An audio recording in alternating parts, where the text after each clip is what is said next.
स्वागत है आपका कहानी कैफे यूट्यूब चैनल पर, जहां आप सुनते हैं हर वीडियो में एक नई कहानी। आज की कहानी ईपी ज्योति द्वारा लिखित कहानी है, जिसका शीर्षक है टावर और मानव की नन्ही अपेक्षाएं। तो चलिए बिना समय गवाए शुरू करते हैं।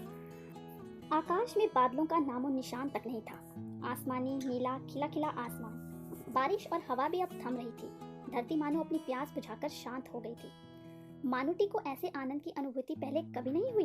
साथ ही साथ मन में कोई अनजाना सा उन्माद हिचकोले ले रहा था।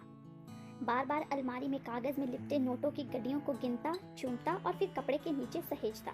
अलमारी बंद करके चाबी अपनी कमर में दबाकर दबंग से घूमता। फिर भी जरूरतों के नाम पर हाथों से फिसलते नोटों का मानुटी को भी अंदाजा नहीं था। तुम ऐसे तैश मत खाओ, तुम्हारे रंग ढंग से ही पूरे मोहल्ले को पता चल जाएगा। वैसे भी चोर उचक्कों का जमाना है, किसी पर भी विश्वास नहीं कर सकते। और लोकप्रिय ने चेतावनी दी। घास फूस की इस छोटी सी झोंपड़ी में मानुटी बीवी ओलिप व 2 बेटियों के साथ रहता था। 35 साल का मानुटी दमा से परेशान रहता था, परंतु उसे अपनी बीमारी की कतई परवाह नहीं थी। परवाह थी तो अपनी बीवी की, जिसने लकवे की वजह से खटिया पकड़ ली थी। दहेज और सुंदरता की कसौटी पर बिखरे रिश्तों से हताश बड़ी बेटी रेणुका, 12वीं कक्षा की छात्रा छोटी बेटी पार्वती। तकदीर से रोज खींचातानी करके मानुटी के जीवन में एक ठंडक सा एहसास लेकर आया था ये सौभाग्य। निजी मोबाइल कंपनी का आदमी पूरे लाख रुपए थमा गया था। आस पड़ोस की काफी सारी जमीनें देखने के बावजूद थोड़ी ऊंचाई पर सिर उठाकर खड़ी मानुटी की साफ सपाट जमीन ही कंपनी के मन को भाई। सादा सिर खपाए बिना कंपनी की दी रकम खुशी खुशी ले ली मानुटी ने। अंदर खटिया पर शिथिल पड़ी ओलिप के चेहरे को धीरे से सहलाया। गुजरते समय की गवाह उस शोषित झुर्रीदार चेहरे की पलकें धीमे से झपकी। ओलिप, तू भी खुश है ना? कितनी चाह थी तेरी कि शहर जाकर बड़े डॉक्टर को दिखाने की। ओलिप शायद कुछ बोलना चाह रही थी। उसके बुदबुदाते होंठों पर दीमक लगे छप्पर से एक तिनका गिरा। मानुटी ने उसे धीरे से पूछा, दयनीय नजरों से छत को निहारा। एक पक्के घर का सपना सालों से अंगड़ाई ले रहा था उसके मन में। ओलिप, हमने अपनी पूरी जिंदगी में क्या इतना पैसा कभी देखा है? मानुटी मानो रुकने का नाम ही नहीं ले रहा था। होंठों पर मंद मुस्कान के साथ सुनती रही ओलिप। अगले दिन भोर होते ही 4-5 पड़ोसी आ धमके। अरे भाई मानुटी, सुना है तेरे घर मोबाइल का टावर आ रहा है। गांव में हर किसी के मुंह पर तेरी ही बात है। नारियल तोड़ने वाले वेणु ने लंबी हाँकी। कंपनी वाले कह रहे थे कि जगह उसके लिए एकदम सही है। मानुटी ने दबी आवाज में उत्तर दिया। एक मोटी रकम भी तो दी होगी ना? आंख मारते हुए वेणु ने बात आगे बढ़ाई। हाँ, एक मोटी रकम दी तो है। हाँ भाई, खर्चा तो करना ही पड़ेगा। एक पूरी बोतल मिलेगी तो काम चला लेंगे, चोर कहीं के। मानुटी की तोंद पर चूंटी काटते हुए दामोदर बोला। मानुटी मुस्कुराकर रह गया। अपनी शामों को रंगीन बनाने जिस चौराहे पर मानुटी रोज शाम को दोस्तों से मिला करता था, वहाँ आज कुछ ज्यादा ही भीड़ थी। उसके पास पहुँचते ही खुसर फुसर बंद हो गई। वे मानुटी के मन में कांटे सी चुभ गई। मानुटी, आज तो थैला भर भर कर सामान ले जा रहे हो। भीड़ से निकले कटाक्ष ने मानुटी के मन को और लहूलुहाल कर दिया। भीड़ में से किसी ने मानुटी के कंधे पर हाथ रखा। मानुटी, ऐसा नहीं है कि तुझे 4 पैसे मिलने की बात पर हम जलते हैं।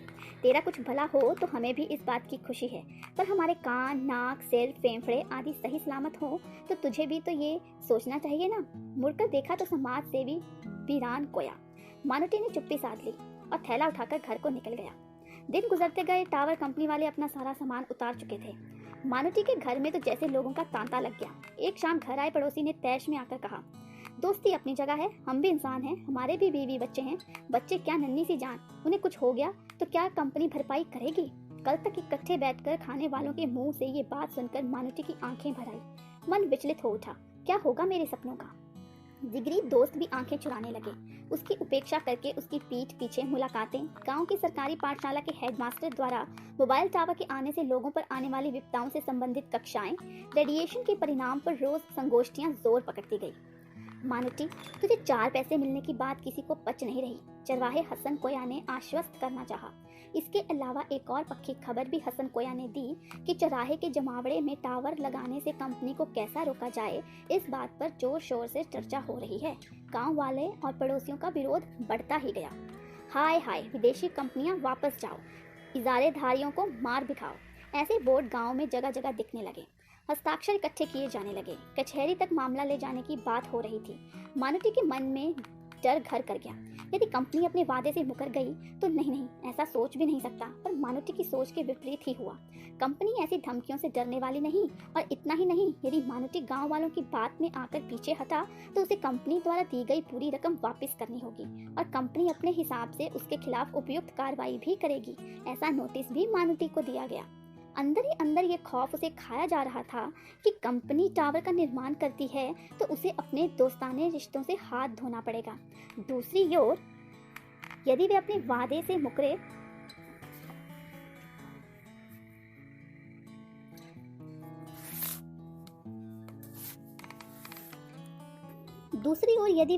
से मुकरे तो कंपनी उसके खिलाफ कार्रवाई करेगी।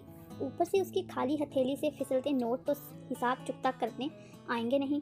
मानुटी टावर बनने पर उसे देख चाय की चुस्की लेने की बात तो तू सोच भी मत। और ये भी पक्का है कि गांव वालों की नफरत मोल लेकर तू जी नहीं सकता। गांव के नेता नारायण जी की बात उसे अंदर तक छलनी कर गई।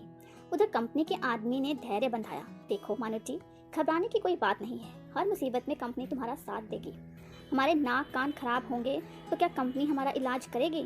नारियल तोड़ने वाले गोपाल भैया की टीका टिप्पणी का भी उसने जवाब नहीं दिया। कंपनी के लोग एक और दूसरी ओर उसका परिवार। एक भयंकर प्रश्न के सामने मानुटी निरुत्तर सा खड़ा रहा। सारा जहां नींद के आगोश में समा गया, परंतु सर्दी की उस ठिठुरती रात में भी आंखें खोले हुए बैठा रहा और पलक सोचता रहा। तो कैसे लगी आपको टावर और मानव की नन्ही अपेक्षाएं कहानी? उम्मीद करती हूँ अच्छी लगी होगी।